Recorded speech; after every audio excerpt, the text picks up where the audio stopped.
করেছে, আল্লাহ পাক তাকে তবলিগের মধ্যেও হকের সাথে রাখছেন। সুবহানাল্লাহ। জিজ্ঞেস করে নেই, বালে ভেসে গেছে, মানে ভেসে গেছে।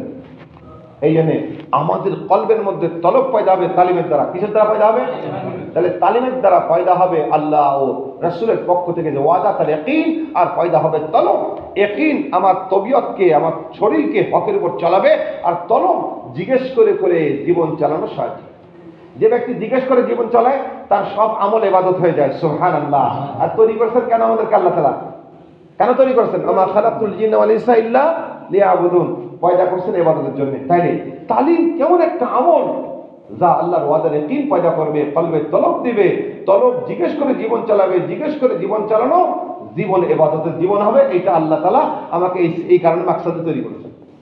তাহলে আল্লাহ যে জন্য তৈরি করেছেন সেই উদ্দেশ্যে যে বাস্তবায়ন করবে তার জিম্মাদার কে হয়ে যাবে? কে হয়ে যাবে? আমার আল্লাহ আমার জিম্মাদার হয়ে যাবে। কেন?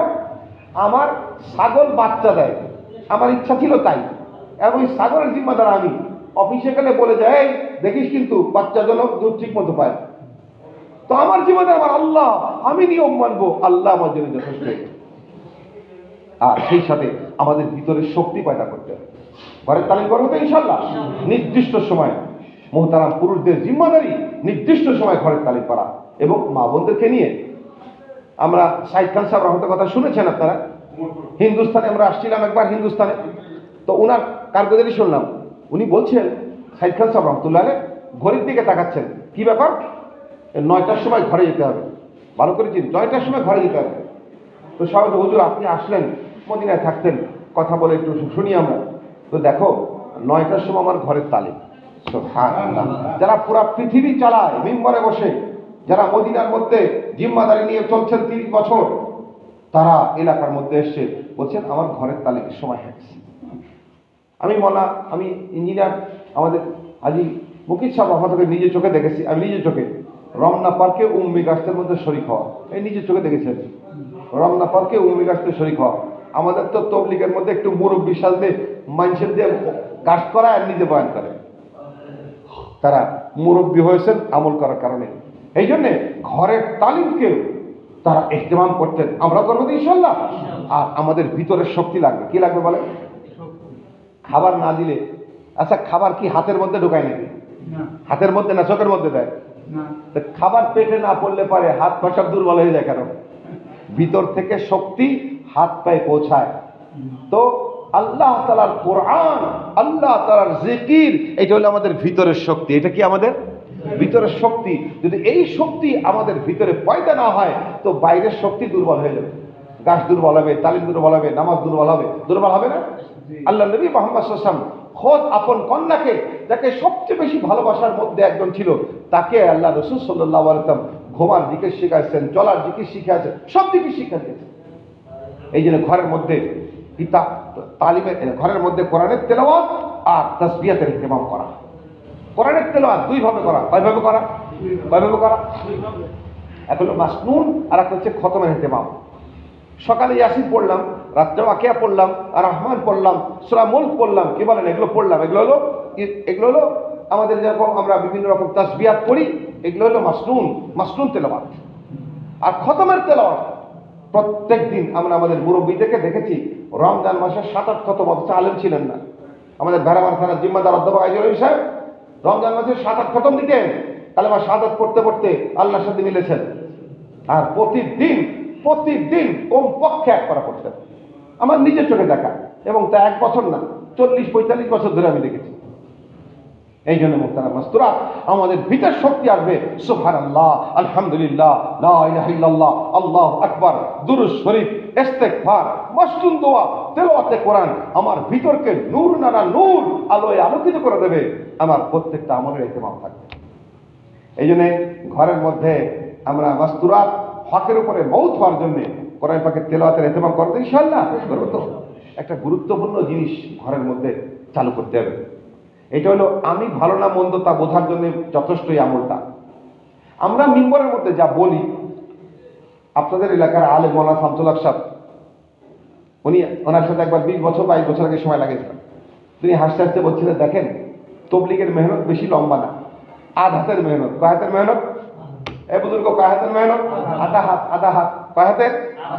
তাহলে জবান দিয়ে যে কথাগুলো বলি তা যেন আমার দিল মেনে নেয়।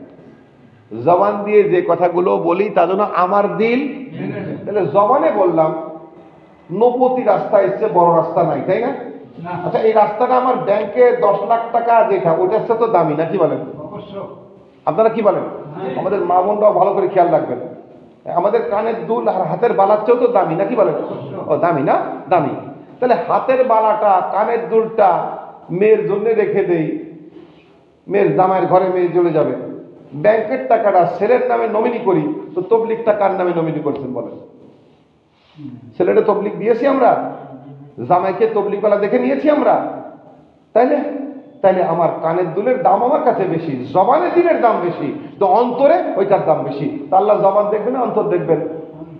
হ্যাঁ, আগে অন্তর দেখবেন। আগে কি দেখবেন? অন্তর দেখবেন। এই জন্য ঘরের মধ্যে আমাদের বাচ্চাদেরকে দ্বীনি তরবিয়ত করা, তাহলে বোঝা যাবে হ্যাঁ দিন আমার কাছে দামি। কেননা যে জিনিস আমার কাছে দামি তার ওয়ারিস আমি সবার আগে প্রিয়জনদের করবো না? আমার জমিটা কি বাইরের লোককে দিয়ে দেয়? হ্যাঁ, না না না, বাইরের করে দেই না। ভিটার জমিটা বাচ্চাদেরকে ভাগ করে দেই, বাইরের লোককে দেই না, কোনোটাই বাইরের লোক করে দেই না। দামি জিনিস, দামি পচা স্যান্ডেলটা বাইরে ফেলে রাখি, ও চোর নিয়ে গেলে কি, ফকির নিয়ে গেলে কি। তা আজকে আমি জবানে বলি দাওয়াত তাবলীগের মেহনত দামি মেহনত, তো এইটা আমার আওলাদকে দিতে হবে। এই জন্য আল্লাহ তাআলা কোরআনে কারীমের মধ্যে এই উসুলকে পছন্দ করেছেন। ইয়া বুনাইয়া লা তুশরিক বিল্লাহ। আলেমরা বলেন ইয়া বুনাইয়া, বাচ্চাদেরকে বলা হয়েছে ইয়া বুনাইয়া আকিমিস সালাত ওয়া'মুর বিল মারুফ ওয়ানহা আনিল মুনকার। তাবলীগ আমার বাচ্চাদেরকে ছোটকাল থেকে শেখাইতে হবে। ওয়ালা তারিক জামি সাহেব বলতেন, যে মহিলা যায় নামাজে 5 মিনিট আর ডাইনিং টেবিলের সামনে 2 ঘন্টা, তার মেয়েকে হাজার ওয়াজ করলেও তার মেয়েকে এই স্বভাব থেকে পরিবর্তন করা যাবে না। সে চোখে দেখে যে আমার মা 5 মিনিটে নামাজ শেষ করে আর ডাইনিং টেবিলে হুম করে গান গায়ে আর চুল আসতেই থাকে। এই জন্য আমাদেরকেও হকের রাহবারি করতে হবে বাচ্চাদের সামনে, আর তাদেরকে ছোটবেলা থেকে তরবিয়ত করতে হবে। আপনারা তো জানেন বদরের যুদ্ধে যে সমস্ত সাহাবারা যাবার জন্য তৈরি হয়েছিল বাচ্চা প্রায় 10 জন, তারা সব নাবালক ছিল, যাদেরকে পরবর্তীকালে উহুদেও নেওয়া হয় নাই। 1 বছর পর উহুদ হয়েছে, তো উহুদে যাদেরকে নেওয়া হয়নি, বদরে কচ্ছপ ছিল।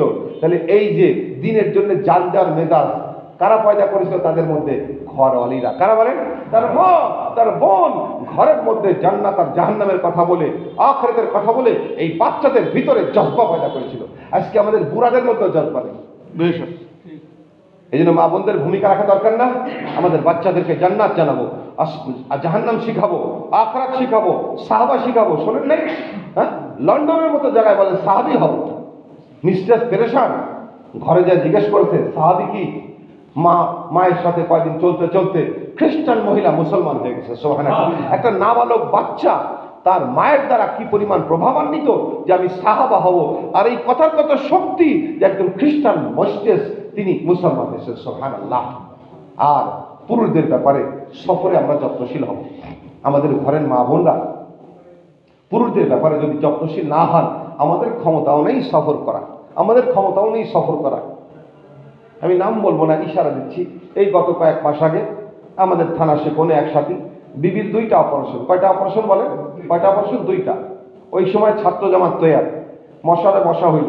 বিবি বললেন যে দেখেন বাচ্চারা প্রায় 14 জন এসএসসি ছাত্র, আপনি না গেলে ওরা খুব পেরেশান হবে, আপনি সফরে যান। তোমার যে অপারেশন বলে আপনি ওদের সাথে ইজাজত নিয়ে হসপিটালে এসে আমার অপারেশন করে দিয়ে যান, ছেলে তো আছে।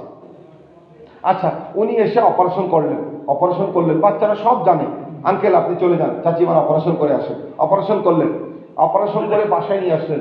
বললেন যে কি করা যায়, 2-1 দিন একটু দেখি, বাই চান্স যদি ফুলে টুলে যায়। তো বাসায় থাকা অবস্থায় ওই ডাইনিং থেকে হঠাৎ করে ওই দিনই ফ্যান ভেঙে পড়ে গেছে ওই কাটা ছেঁড়া বিবির কানের পাশ দিয়ে। তো বিবি স্বামীকে ডেকে বলছেন, শোনেন এই যে ফ্যানটা ভেঙে পড়লো, আমার তো পেটও কাটা, বুকের কাছেও কাটা, তো পড়লে তো আমি এখনই কি হইতো আল্লাহ ভালো জানেন। আচ্ছা, এই ফ্যানটা আপনি ঘরে থেকে ঠেকাতে পারছেন? তো পুরুষ বলছেন না, আমি ঠেকাতে পারিনি। তাহলে আপনি ঘরে থাকলে আমার কোনো ফায়দা হবে? চলে গেলেও আমার তকদির বিগড়াবে, আমার তকদির বিগড়াবে, আকপিস করতে পারবেন? এখনই আপনি আল্লাহর কাছে চলে যান। উনি তখনই মোটরসাইকেল নিয়ে তখনই আমাদের কাছে চলে গেছেন। আমাদের মা বোনরা যদি আপনারা শুনেছেন, মহিলা জিহাদে যাওয়ার জন্য তৈয়ার, একটা আল্লাহ নবী বলছেন এ পারবা আরেকটাই তৈরি হয়ে গেছে। আজকে তবলিগের নামে তো আমাদেরকে জান দিতে যাওয়ার জন্য বলা হচ্ছে না, কিছু আল্লাহর দিনের জন্য জানমাল সময় দিতে বলা হচ্ছে। আজকে আমাদের ঘরের মধ্যে মা বোনরা যদি এই মেজাজ পয়দা না করি, তাহলে আমাদের পুরুষদের পক্ষে কখনো সম্ভব না। আমাদের মা বোনদেরকে আল্লাহ তাআলা চোখের পানি দিয়েছেন, নরম দিল দিয়েছেন, হিকমত দিয়েছেন। এইটাকে ব্যবহার করে সাহাবায়ে কেরামদের মা বোনেরা সাহাবাদেরকে পুরা দুনিয়ার কোনায় কোনায় পাঠিয়েছেন, পুরা দুনিয়াতে ইসলামের পতাকা উড়িয়েছেন। যে সমস্ত নেকিগুলো ওই মহিলাগণ তাদের স্বামীদের সাথে সন্তানদের সাথে পাচ্ছে, খানসা রাদিয়াল্লাহু তাআলা 4 ছেলেকে একসাথে বের করেছেন, 4 ছেলে জাহান্নাম থেকে বাঁচে, উনিও মা হিসেবে জাহান্নাম থেকে বাঁচে, এই জন্য বের করেছেন। এই জন্য আমাদের মাস্তুরাতরা কি এটুকু আমরা করতে পারি না যে আমাদের ঘরের মধ্যে আমরা স্বামী স্ত্রী পরামর্শ করব, বেটার সাথে পরামর্শ করব, আব্বা আপনার সফর, আব্বা তোমার সফর কখন, আপনার সফর কখন, আব্বু তোমার সফর কখন। সফরের তরতিব আমার এলেমের মধ্যে থাকবে। আমি 1 মাস আগে থেকে চুপি করে আমার চাউল, আমার ডাউল, আমার পেঁয়াজ রসুন যাতে সওয়াল না করতে হয় ঘরের মধ্যে মজুদ। এখন স্বামীজি বলবে সফর তো করবো, সামনে আর 7 দিন আছে, বলে আপনার কোনো টেনশন করা লাগবে না, আপনি আপনার টাকা নিয়ে সফরে চলে যান, আল্লাহর রহমতের সব ব্যবস্থা ঘরে আছে। সুবহানাল্লাহ।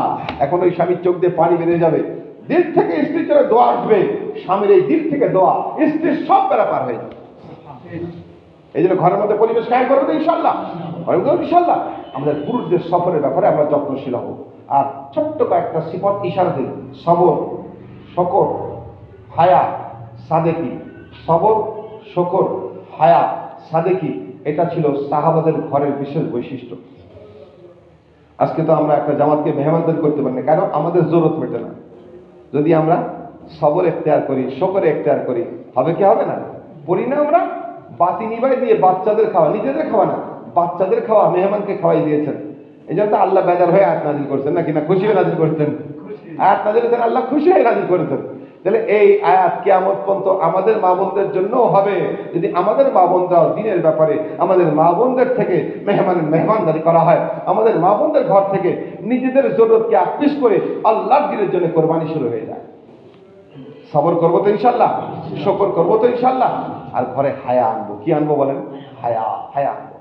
আমাদের আম্মা জান কুফরির কারণে পিতাকে নবীর বিছনায় বসতে দেয়নি, পিতাকে নবীর বিছনায় বসতে দেয়নি। আবু সুফিয়ান রাদিয়াল্লাহু বসতে দেয়নি, তখনও তিনি কুফরি অবস্থায় ছিলেন। আর আমাদের ঘরের মধ্যে পর্দা বলে কিছু নাই, আমাদের ঘরের মধ্যে হায়া বলে কিছু নাই। আমার বন্ধু, আমার খালাতো ভাই সব আমার অন্তর্মহলে। কেমন করে সম্ভব এটা? অথচ আমার স্ত্রীকে একটা নির্দিষ্ট ঘর দেওয়া আমার জিম্মাদারি ছিল। এই জন্য মুহতারাম পুরুষদেরকেও বলি যে আমরা ঘরের মধ্যে এই সিফাতগুলো কায়েমের ব্যাপারে সাহায্য করবো তো ইনশাআল্লাহ। এই সমস্ত আমলের রাহবারি নবীর ওয়ারিস ওলামায়ে কেরাম কেন করেন? এই আমলগুলো যেই নারী পুরুষ তার ঘরের মধ্যে কায়েম করবে, আল্লাহ পাক সফররত অবস্থায় যে বুঝ তাকে দান করেছেন, ওই বুঝ নিয়ে মৌত পর্যন্ত চলার তৌফিক তাকে দান করেছেন। তার খাতেমা বিল খায়র হবে। আর এবং যার খাতেমা বিল খায়র হবে, আমার আল্লাহ দয়া করে তাকে ফেরেশতা দিয়ে ইস্তেগফার করে জান্নাতে নিয়ে যাবেন। আল্লাহ সবাইকে তৌফিক দান করেন। এই জন্য হিম্মতের সাথে যারা আমরা এখানে বসে আছি,